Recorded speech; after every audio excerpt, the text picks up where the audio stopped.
Je vais toucher les nez des problèmes. Le problème n'est pas là. Les débats qu'on crée n'est pas à ce niveau-là. La RDC aujourd'hui, on le disait ici, c'est une équipe qui n'existait presque pas. Parce que hier, on ne faisait pas les débats de on a pris à Kinshasa ou on n'a pas pris à Kinshasa, on a pris à Lubumbashi, on n'a pas pris à Lubumbashi. Mais hier, le débat, c'était l'équipe va jouer ou ne va pas jouer. Mais aujourd'hui, quand même, il y a eu ces grands changements.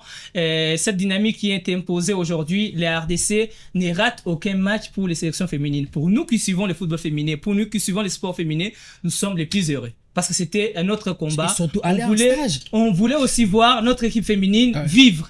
Et aujourd'hui, nous avons une équipe qui vit. C'est une satisfaction pour la lutte qu'on a eu, nous autres. Et on s'est dit que c'est réussi. Maintenant, les débats à quel niveau? Je pense que beaucoup de ceux qui débattent sur la question des joueurs sélectionnés ou pas sélectionnés, leur problème, c'est pas la présence des X ou Y dans la section. Leur problème, ils visent la tête d'Olive Kiloa qui doit quitter la LINAF pour qu'il prenne la place. Et c'est un faux débat. Parce que dans cette liste qu'on a convoquée, on parle des joueuses qui étaient sélectionnées l'autre fois, des 3 filles qui venaient de Kinshasa, mais il faut pas qu'on l'oublie parce que il y a parfois des gens qui aiment mentir sur des sujets qui sont clairs.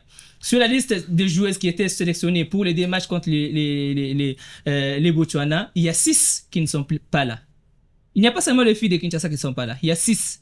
Il y a Zonga Momakanda Sarah qui n'est pas là, qui joue en Turquie pour des problèmes administratifs. Il y a Exaucé Kinzinga qui était d'ailleurs titulaire sur les 2 matchs, qui n'est pas là, qui joue en France pour des dossiers administratifs. Il y a d'ailleurs Wivine Makassi qui avait même participé au match retour, qui est joueuse de Mazembe, mais qui n'est pas sélectionnée. Pourquoi ils ne sont pas sélectionnés? Parce que déjà, j'ai parlé de 2 qui ont des soucis administratifs, mais les autres 4, dont les 3 filles de Kinshasa et Wivine Makassi, c'était des joueuses ajoutées parce que sur la liste des appelés pour ces 2 matchs-là, il y a eu des désistements. Oui. On les a appelés. Mais quand les réservistes. Quand les coachs demandent la liste, ils demandent les vidéos du match. Les 3 de Kinshasa n'ont pas participé au match. Elles étaient dans la tribune au match retour. Les coachs ne peuvent pas aller avec des joueuses qui étaient à la tribune. Wivine Makassi, appelée pour suppléer aux absentes, c'était déjà compliqué qu'elle soit retenue parce que sur la liste, son nom ne figurait pas. Les coachs fait avec la liste qu'il y avait, mais seulement il y a 2 qui ont des problèmes administratifs et qui sont aujourd'hui, j'ai parlé de Sarah et Kinzinga qui ne seront pas là. Il faudra qu'on laisse au coach de faire son travail. Si on met les débats Kinshasa, et pourquoi Wivine Makassi n'est pas là? Wivine n'est pas de Kinshasa, elle est de Mazembe. On parle Misichana, écoutez, Esther Dikisha Bouchiri n'est pas dans cette liste parce qu'elle joue à Misichana, mais elle est dans cette liste parce qu'elle était déjà là au début de la campagne avec l'équipe nationale jusqu'au dernier match comme joueuse de Mazembe. Esther Dikisha vient de remporter la Ligue des Champions avec Mazembe. C'est cette saison que Dikisha a rejoint l'équipe de Misichana parce qu'il fallait renforcer aussi cette équipe-là qui vient à tout prix. Il faut pas qu'on se voit la face. Il y a une place africaine qui reste pour la RDC. Mazembe est déjà d'office qualifié. La politique d'un Mazembe serait, dans la famille Corbeau, serait que Mazembe qui est qualifié et Misichana aussi puisse qualifier, c'est qualifié pour l'Afrique. C'est une très bonne politique qu'il faudra peut-être suivre pour les autres équipes, mais il faudra pas qu'on ait avec les débats Kinshasa écarté, tel est pris. Non. Les joueuses qui sont pris des Mazembe, c'est des joueuses congolaises aussi. La campagne de qualification, on a commencé avec des joueuses locales. Aujourd'hui, on continue avec des joueuses locales. Parmi nos binationales, la majorité, c'est des filles qui viennent de la RDC. Les Koubiena, les Pambani, les Kassange et les autres, c'est des filles qui viennent de la RDC. Qu'on ne décourage pas la RDC d'aller chercher ces filles binationales pour venir rejoindre leur équipe nationale. Et surtout qu'elles sont talentueuses aussi. Surtout qu'elles sont talentueuses, surtout qu'elles font un bon travail. Oui. Je ne dis pas que en RDC, on n'a pas de talent. Non, moi, je suis de ceux qui ont toujours dit que le Congo a tellement de talent pour le football féminin et il y a des joueuses capables de jouer dans cette sélection-là. Mais alors, il faudra y aller étape par étape. Il y a le championnat national qui se joue.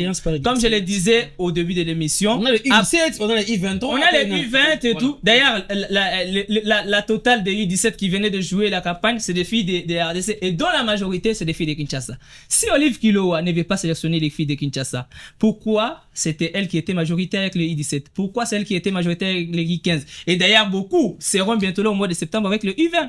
Oui. Donc il faudra pas qu'on entre dans ces débats-là parce que on a des intérêts politiques, on a des ambitions politiques, on veut tirer sur Kiloa pour qu'on dise Kiloa n'aime pas les filles de Kinshasa, c'est un faux débat parce que là il y a Wivine Makassi qui est des Mazembe qui n'est pas également sélectionné, qui était d'ailleurs là, qui avait même joué, donc c'est un faux débat. Et je disais, il y a le championnat national qui se joue. Moi, ce qu'on peut faire aujourd'hui, c'est parce qu'on a un sélectionné maintenant qui est permanent, demander au gouvernement congolais, comme on le fait pour des sabres, qui a des moyens pour aller scouter les joueurs, les joueurs partout, dans les différentes on donne provinces. aussi les mêmes moyens et puis c'est en parce train que de de la le faire. Tanzanie à Lubumbashi, c'est un pas. S'il finit ses des matchs en Tanzanie, il peut passer par Lubumbashi parce qu'il y a le championnat national qui se joue là-bas et suivre de lui-même le championnat et là tirer les joueuses qui peuvent rejoindre cette sélection-là. Si il y aura des joueuses de Kinshasa qui vont faire une bonne campagne au championnat national, eh bien, si elles méritent de rejoindre la sélection,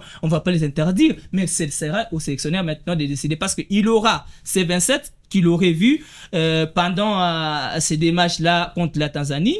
Il se dira qui pourrait être éjecté, qui pourrait être gardé par rapport à l'objectif qui est la CAN qui arrive. Et maintenant, quand il va voir les championnats, il se dira, est-ce que Kati Mukuba, il va bien jouer? Est-ce que Fidelis Sangou va bien jouer? Est-ce que Tabala et les autres vont bien jouer? On va les mettre dans la sélection. Ce n'est pas une affaire de Kilowa, Kinve X ou Y, mais c'est une affaire de la politique de la sélection. Il arrive, il voulait voir les filles qui étaient là et les binationales qui l'ont accepté. Maintenant, dans la projection, on a tous les mois de juin pour préparer cette équipe-là.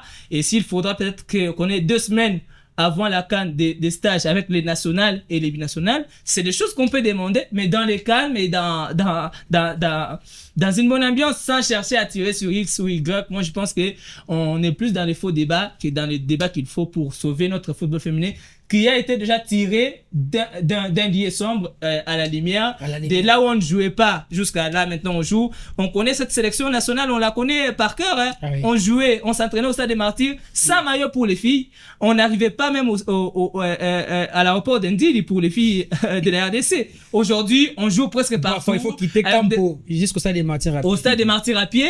Et on dormait à Campo pour les filles de la RDC. Aujourd'hui, les conditions ne sont plus les mêmes. Il faut jeter le flair sur le Conan, jeter le flair sur Madame Olive Kilowa qui se bat pour que cette sélection-là. Normalisation aussi de la fédération.